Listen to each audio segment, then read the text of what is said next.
Good afternoon, everyone. Welcome to your Friday recap of all the current events and headlines making their way in the country today. My name is Aurelia Samuyenga, and this is NMH at 1.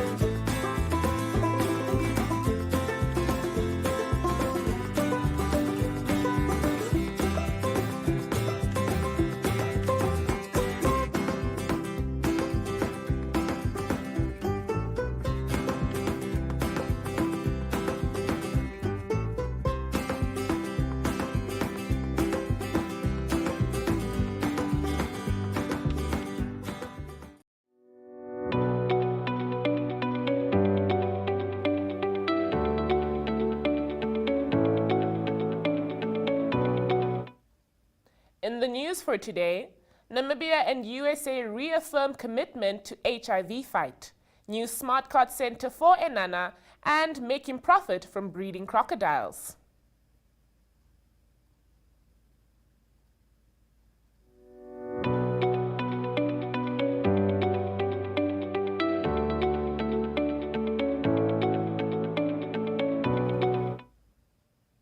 As per usual here at NMH at 1, we bring you a number of video news clips from across the country. Starting off, Kunene region celebrated World AIDS Day in Ocho on Wednesday, where both Health Minister Kalumbi Shangula and U.S. Chargé d'Affaires Jessica Long reaffirmed their respective governments' commitment to the fight against HIV and AIDS. Enzo Amuele reports. This is a day set aside especially to mobilize people of the world to focus attention on one of the most devastating pandemics to have faced humanity in the past 100 years. It is also a day to reflect on the gains made, the successes recorded, and the impediments encountered in HIV/AIDS response. Above all, it is a day we remember and honor those who have lost their lives due to AIDS or its related complications. At the same time, we celebrate the brave men, women, and children who have prevailed, fought back, and survived illnesses related to HIV infection. We honor them and thank them for their tenacity and bravery, for fighting on and for never giving up. And today we had a testimony of one of them. There was a time when HIV/AIDS was regarded as a public health threat. Infections were high, hospitalization had skyrocketed, and the country was losing lives on a daily basis due to HIV complications. The Ministry of Health and Social Services, PEPFAR supported the establishment of community adherence groups, we call them CAGs, here in Namibia. The groups deliver antiretroviral therapy to 6 to 12 stable patients and provide a platform for group-based adherence counseling and support. In a CAG, one member from the group travels to the clinic or health center to collect the ARVs for all the group members. CAGs make it easier for people living with HIV to access their treatment. I visited with 3 CAGs yesterday here in Ocho and heard members describe the difference it made that we heard them and acted on their message. Another example, when I visited a region here in Namibia, is that a civil society organization that focuses on men who have sex with men had identified their concern in referring people to the local clinic.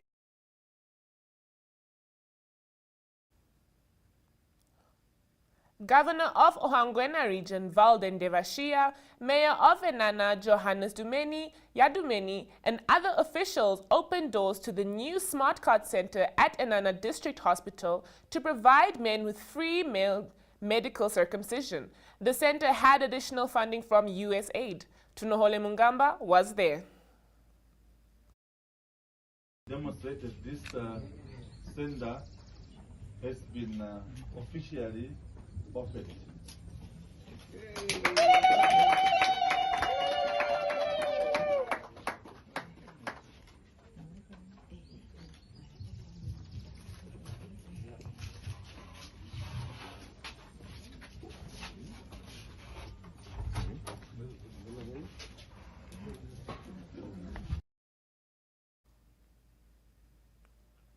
Closing off our video segments for the week is Claudia Reiter, who visited the crocodile farm in Oshivarongo and took a tour with the local guide, Kanashi.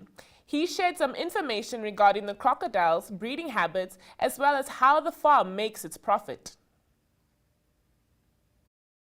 So, we opened the farm here in 1985. We have started with 45 crocodile, but now we got a 42. Okay. They have got a 42. But the crocodile here, you cannot sell a live crocodile, nothing. Just you sell skin and meat. That's all you can, all you can skin it. The skin is the money for the farm. You kill the crocodile, the young crocodile from 3 to 5 years. You kill it, you reduce the skin, you sell the skin for doing handbags and shoes, also meat to eat on for the young one. Okay. The big one, only for eggs. But after 6-7 years, you cannot make something. The skin is too tough. The young one, there's a very soft for meat and skin. There are 2 layers, but it's very soft. Very, very soft. So how would they get out? They Here, they come here out. okay. The crocodile come here out is bigger, 20 centimeter. 20 centimeters. 20 centimeter, but we stand in the eggs. The eggs is too small. We stand in the eggs, we stand like this. Oh, they're rolled up. They are roll up, Okay. and then come they out. All right, I Good. see. That's Okay. crocodile eggs. How long do they stay in the eggs? Yes. Crocodile stay like this, 3 months. 3 months here in the stomach, Okay. 3 months in the hatchery. All right. But the crocodile eggs here, we lay eggs here, and then we take the eggs out here, we put them in the hatchery. Yeah, All they lay, right. laying, very good. Very nice, yes. Yeah, very nice. Very good. Now, the temperature here is no good.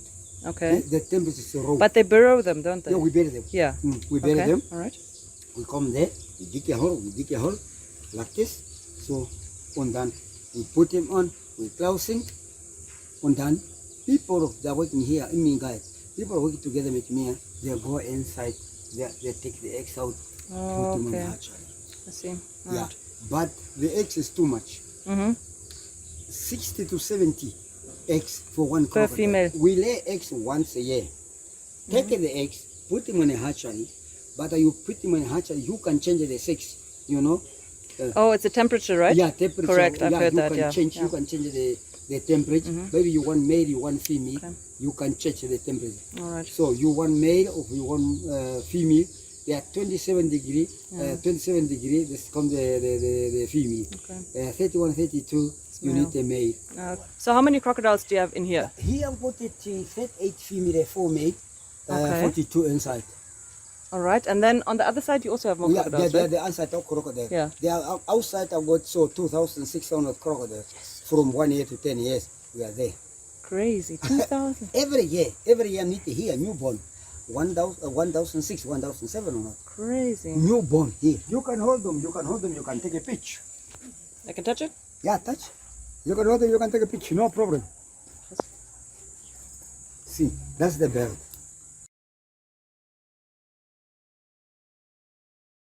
I'm gonna cross that river, Jordan. Yes, I am. I'm gonna leave my heart wide open. Yes, I am. Let me tell you, baby, yes, I am. Yes, I am. Oh, baby, yes, I am. Yes, I am. Yeah, baby, yes, I am. Yes, I am.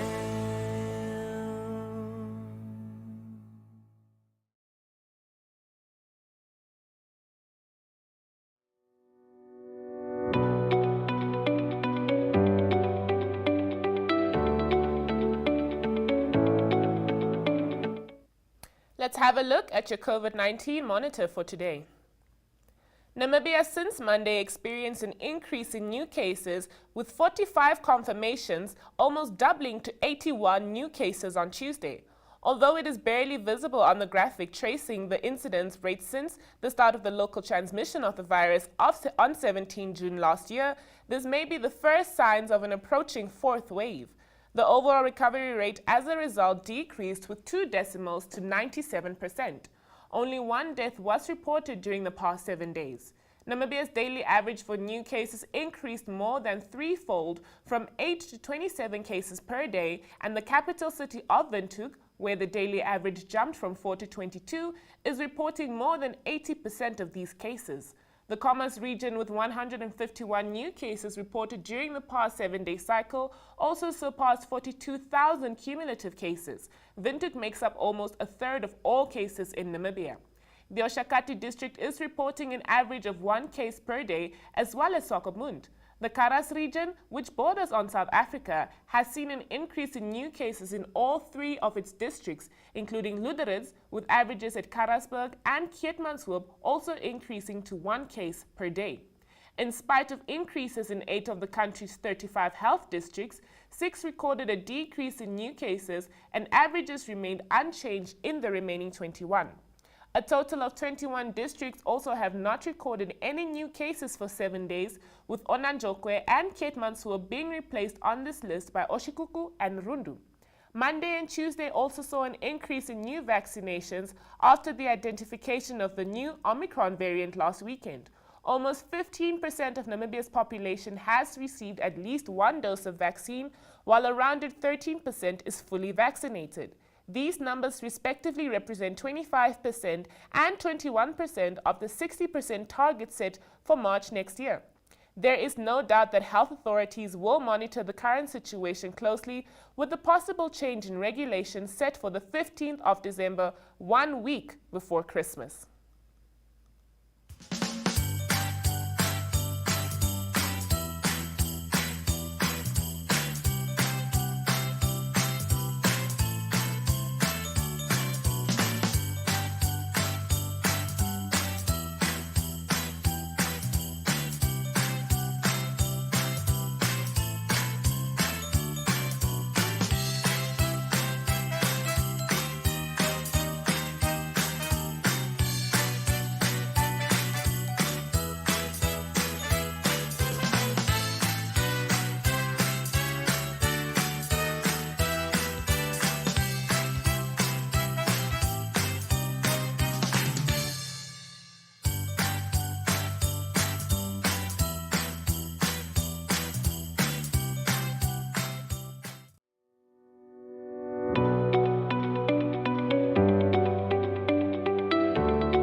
And now let's have a look at the headlines making their ways in the country's papers today.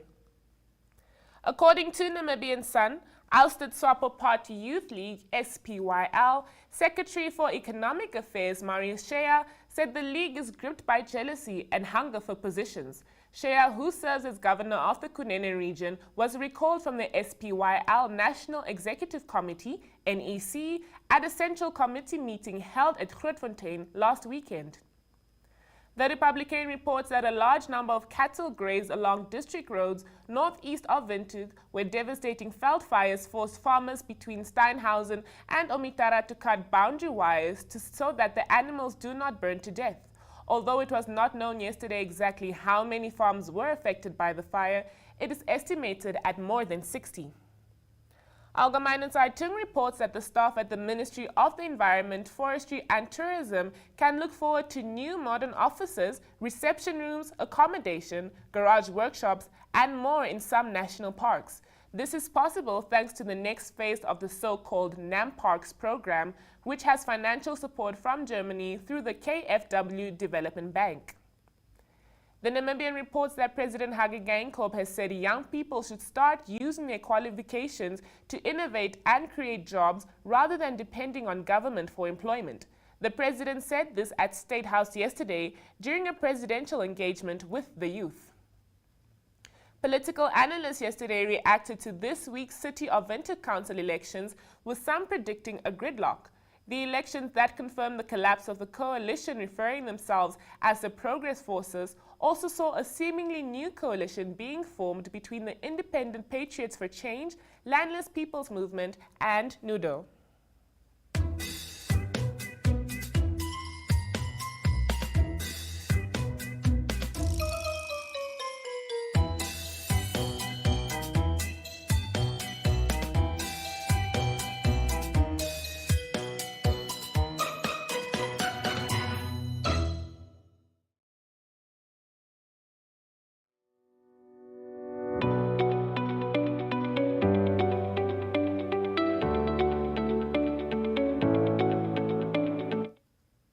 Moving on to the inside pages of our country's dailies.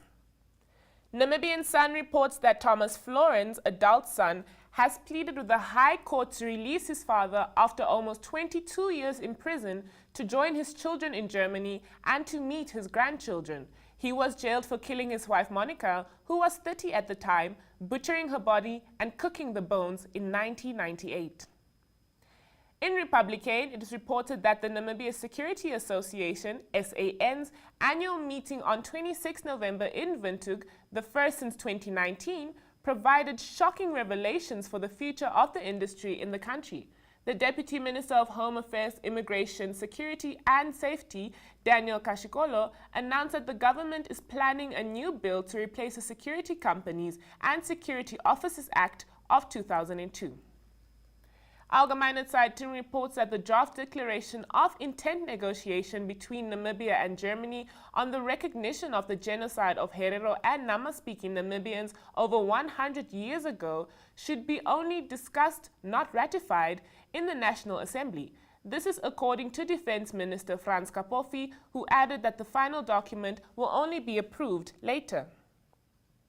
According to the Namibian, Helao Njamba was simply a curious bystander who witnessed a verbal argument in a Windhoek street where he ended up being murdered ruthlessly and senselessly. He did not deserve to lose his life for simply being at a public road, nor does any other road user, Judge Claudia Clausen remarked in the Windhoek High Court yesterday before sentencing Senior Ministry of Home Affairs official Likius Valombola to an effective prison term of 14 years over the killing of Njamba.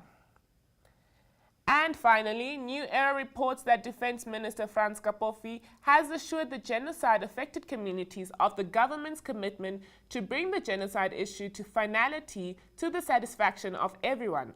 Kapofi gave his assurance in Parliament on Wednesday while replying to the question raised by fellow members of Parliament over the supported agreement signed by the German and Namibian governments earlier this year.